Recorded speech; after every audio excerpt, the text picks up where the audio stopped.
క్షేత్రం అంతా శివనామ స్మరణలతో మారుమోగింది. భక్తులు వేకువజామున నుంచే పాతాళ గంగలో పుణ్య స్నానాలు ఆచరించి శ్రీ బ్రహ్మరాంబ సమేత మల్లికార్జున స్వామిని దర్శించుకున్నారు. దర్శనానికి సుమారు 4 నుంచి 5 గంటల సమయం పట్టింది. రద్దీ కారణంగా భక్తులకు ఎటువంటి ఇబ్బందులు కలగకుండా అధికారులు ప్రత్యేక ఏర్పాట్లు చేశారు.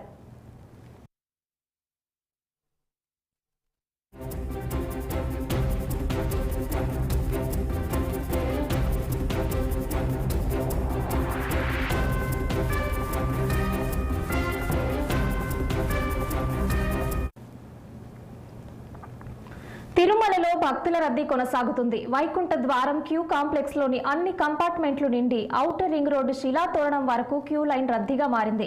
వేసవి సెలవులతో పాటు వారాంతపు రద్దీతో దేశం నలుమూలల నుంచి భక్తులు తిరుమలకు పోటెత్తారు. 10 రోజుల్లో శ్రీవారి మెట్టు, అలిపిరి నడక మార్గాల్లో దాదాపు 2,60,00,000 మంది భక్తులు శ్రీవారి దర్శనానికి వచ్చారు. భక్తుల అధిక రద్దీ కారణంగా జూన్ 30వ తేదీ వరకు శుక్ర, శని, ఆదివారాల్లో VIP బ్రేక్ దర్శనాలు టీడీపీ రద్దు చేసింది.